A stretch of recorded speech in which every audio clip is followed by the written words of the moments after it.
He is not the Greasy Strangler. He said so himself. I'm not the Greasy Strangler. Why would he lie about that? Hey, remember Lord of the Rings?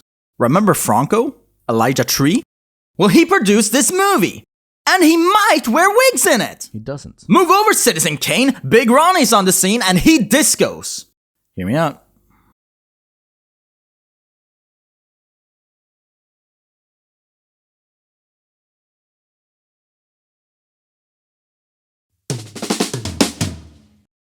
I have seen movies before. Several, in fact. Here's my top 10 list.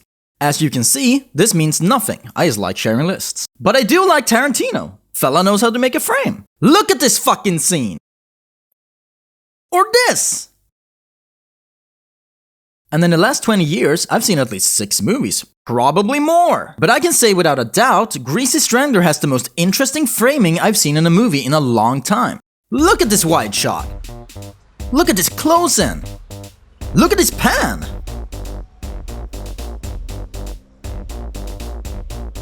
Art. Now I don't know shit about movie terms and funny words, I'm just some guy. But every scene in this movie is framed so interestingly as if it's testing you. It makes you feel emotions. All of them. Every single emotion. Emotions you didn't know you had.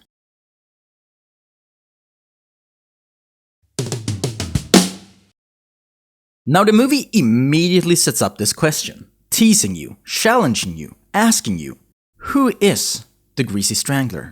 And more importantly, what is a Greasy Strangler? And why is a Greasy Strangler? Me personally, I believe the Greasy Strangler is a state of being, a mental state only reached by looking deep into yourself and accepting what you see. But it's never truly made clear. And yet this question nestles itself into your brain, and throughout the whole movie you ask yourself, what the fuck?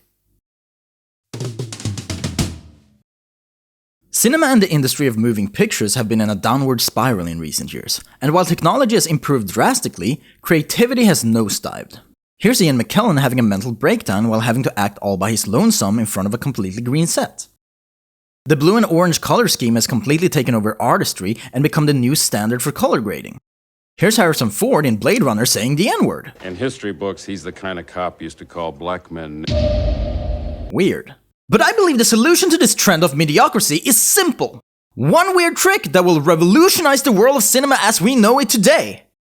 Cock! Any questions? Don't bother answering, I can't hear you! Next chapter! Elijah Woodpecker is not in this movie. Bullshit artist! He isn't! Bullshit artist! He does not wear wigs! Bullshit artist! But he did produce it. Frodo himself sought out the medium of cinematic experiences to tell a touching story of a father and son with a complicated relationship.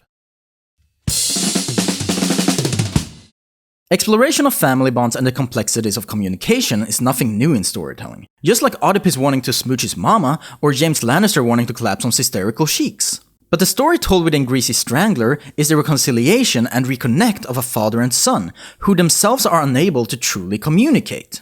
You can easily pick up on in Big Ronnie's attitude towards Big Braden that there is an inherent ill will, and malice within his words and action, one Big Braden is not deserving of. It's an unfair struggle, seeking acceptance from your own parental figure, one who you yourself see as the ideal of what a man can be, and one you cannot live up to. It's this complexity that really settles you into the atmosphere and the reality of this world. It's subversive of the complex reality we ourselves live in, instead focusing on issues and troubles most of us would never experience or even notice.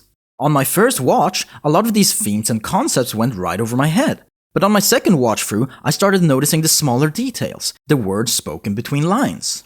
Like jazz. And that's the experience the Greasy Strangler wants to provide.